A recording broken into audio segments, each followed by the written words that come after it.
E aí, pessoal? Tudo pronto para mais um mergulho profundo com a gente. Preparados.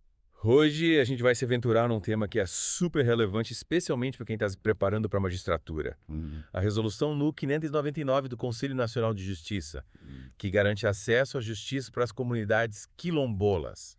Essa resolução, ela é um dos módulos, inclusive, do curso de formação humanística do professor Juliano. É isso aí. Então, se você é aluno dele, abre o seu caderno e anota tudo. Exatamente. Mas mesmo que você não esteja se preparando para a magistratura, fica ligado porque esse tema é super importante para quem se interessa por justiça social, direitos humanos e as novidades do mundo jurídico brasileiro. Com A certeza. gente vai desvendar os principais pontos dessa resolução e te deixar por dentro de tudo que você precisa saber sobre ela. Isso aí. Então, bora lá. Vamos lá. Para começar, me explica uma coisa. O que são exatamente as comunidades quilombolas? Bom, as comunidades quilombolas, elas são grupos étnico-raciais aqui no Brasil que têm uma história única de resistência à opressão e um vínculo muito forte com o território que ocupam. Interessante. E essa resolução, ela busca garantir que esses grupos, com toda a sua riqueza cultural e histórica, tenham seus direitos reconhecidos e protegidos pelo sistema de justiça. E por que era necessário criar uma resolução específica para garantir o acesso à justiça para essas comunidades? Olha, historicamente, as comunidades quilombolas enfrentam muitos desafios para ter acesso à justiça, Hum. por causa do racismo, da distância geográfica dos tribunais, da falta de informação sobre seus direitos e muitas vezes até mesmo da dificuldade de comunicação, já que muitas comunidades mantêm suas próprias línguas e costumes. É, faz sentido? Então essa resolução, ela vem para tentar diminuir essas barreiras e garantir que os quilombolas tenham seus direitos respeitados. Exatamente. Ela busca criar mecanismos específicos para garantir um acesso à justiça mais rápido, simplificado e, sobretudo, sensível às necessidades específicas dessas comunidades. Que legal! E como ela faz isso na prática? Quais são os principais pontos da resolução? Bom, um dos pontos mais importantes é o reconhecimento da autoidentificação. Como assim? Ou seja, a própria pessoa se identifica como quilombola e a comunidade reconhece essa identidade. Ah, A resolução deixa claro que ninguém pode ser tratado como incapaz ou ter seus direitos negados por causa da sua origem. gostei disso. Nada de paternalismo, certo? É isso aí. A resolução valoriza a autonomia e a autodeterminação das comunidades quilombolas. E além desse princípio da autoidentificação, que outras ferramentas a resolução utiliza para garantir esse acesso à justiça? Ah, tem várias. Quer saber mais? Claro, conta tudo. Então, por exemplo, a resolução ela determina que sejam realizados mutirões de atendimento e conciliação dentro dos próprios territórios quilombolas. Nossa, que interessante. É para levar o sistema de justiça para mais perto de quem precisa, sabe? É, Facilitando a vida de quem muitas vezes está distante dos grandes centros urbanos. faz todo sentido. Aproximar a justiça da realidade dessas comunidades. É justamente isso. E me diz uma coisa, como garantir que os profissionais do judiciário estejam preparados para lidar com as especificidades dos casos envolvendo as comunidades quilombolas? Boa pergunta. A resolução ela é bem clara. Exige treinamento constante para juízes e servidores sobre os direitos e as particularidades dessas comunidades. Hum, E não estamos falando só de leis, tá? hum. A resolução, ela incentiva cursos sobre a cultura quilombola, oficinas de sensibilização e, o mais importante, seminários com a participação de lideranças quilombolas. Legal. Aprender com quem vive a realidade é essencial para uma atuação mais justa e empática. É aquela história, né? Yeah, Quem sabe faz, quem não sabe ensina. isso aí Brincadeira. Mas é fundamental ter essa troca de conhecimento. é essencial. E a resolução também aborda a questão da consulta prévia, né? Sim. O que significa isso? Isso é uma das partes mais importantes. A resolução, ela garante o direito à consulta prévia, livre e informada às comunidades quilombolas sempre que processos judiciais afetem seus direitos. Ah. Isso significa que elas participam de todas as etapas do processo, desde o início. E não apenas quando a decisão já está tomada. Chega de decisões impostas de cima para baixo, né? É isso aí? É dar voz e poder de decisão para as comunidades. Exatamente. Mas me fala, como essa consulta prévia funciona na prática? Bom, a resolução, ela busca garantir a participação efetiva das lideranças e representantes das comunidades. Hum. E o mais legal é que ela prevê a possibilidade de, por exemplo, flexibilizar os prazos processuais para se adequar às necessidades de cada comunidade, respeitando seus processos de decisão e seus próprios ritmos. Ou seja, o tempo da justiça precisa se adaptar ao tempo das comunidades tradicionais, né? Exatamente. Legal. E me diz uma coisa, quais são os tipos de casos que a resolução aborda especificamente?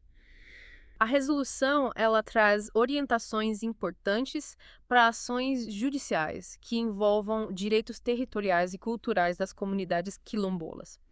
Por exemplo, ela determina que o juiz ele deve ordenar a realização de perícia antropológica, sempre que necessário para compreender a relação dos quilombolas com o território, seus costumes, tradições, sua organização social, entre outros aspectos. Uma verdadeira imersão na cultura quilombola. É isso Mas mesmo. por que essa perícia antropológica é tão importante? Porque é uma ferramenta fundamental para garantir que o julgamento seja justo e respeite as especificidades da comunidade.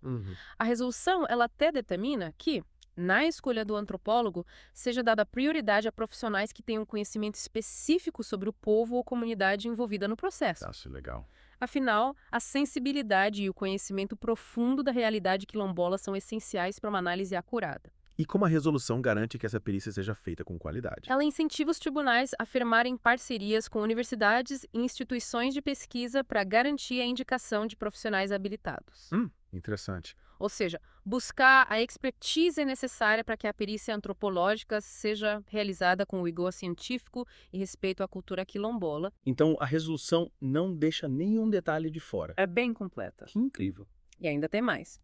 A resolução, ela também estabelece parâmetros para a elaboração do laudo antropológico, definindo o conteúdo mínimo que deve ser observado, sabe? Ele deve descrever os achados da pesquisa antropológica com base no trabalho de campo, abordando desde cosmovisão e crenças até a interação com o meio ambiente e organização social. Nossa, é realmente um documento completo. E ainda não acabou. A resolução também aborda a questão dos conflitos fundiários envolvendo as comunidades quilombolas. É mesmo um tema delicado e muito importante. Quer falar um pouco sobre isso? Com certeza.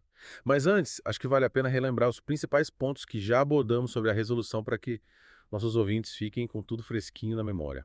Boa ideia. É verdade. Relembrar é viver, né? Mas vamos voltar para a pergunta que ficou no ar. Como garantir que a resolução não vire letra morta? É a grande questão, né? E a resolução já prevê isso. Ela traz várias medidas para garantir que ela seja aplicada na prática.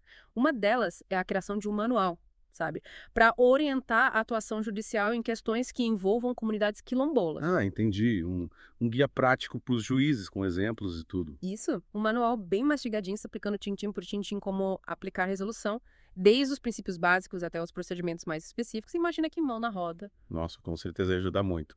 Mas e aí o CNJ vai só publicar o manual e torcer para o pessoal usar? Que nada. A resolução também prevê a realização de encontros, sabe? Seminários com representantes das comunidades quilombolas. Para quê? Para avaliar a efetividade da resolução. Ver se está funcionando, se precisa mudar alguma coisa. Legal.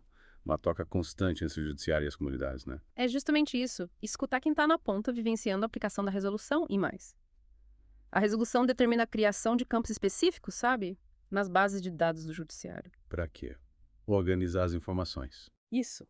Para identificar e acompanhar os processos relacionados aos interesses das comunidades quilombolas. Assim, dá para ter uma visão mais clara da situação, gerar estatísticas, entender os desafios e formular políticas públicas mais eficazes. Faz sentido. O que não se mede, não se gerencia, já dizia o ditado. Exatamente. Com dados concretos, a gente consegue ver se a resolução está realmente fazendo a diferença na vida das comunidades. Gostei de ver que o CNJ está comprometido não só em criar a resolução, mas também em acompanhá-la de perto para garantir que ela funcione de verdade. É um passo importante na luta pela garantia dos direitos das comunidades quilombolas no Brasil, mostrando que o Poder Judiciário está se esforçando para romper as barreiras históricas que impedem o acesso à justiça e promover a inclusão social dessas comunidades. É reconhecer a importância da diversidade cultural do Brasil e garantir que todos, independentemente da sua origem ou etnia, tenham acesso à justiça de forma igualitária e respeitosa. E para quem está se preparando para a magistratura, como os alunos do professor Juliano, o estudo dessa resolução é essencial. Conhecer o tema a fundo é fundamental para uma atuação justa comprometida com os direitos humanos. E para você que acompanhou a gente nesse mergulho profundo, esperamos ter ajudado na compreensão desse tema tão importante. A luta por justiça social é uma tarefa de todos nós, e conhecer os avanços na legislação é o primeiro passo para construirmos uma sociedade mais justa e igualitária. Ficamos por aqui, mas deixamos uma pergunta para você refletir. Como cada um de nós pode contribuir para que as comunidades quilombolas tenham seus direitos reconhecidos e garantidos?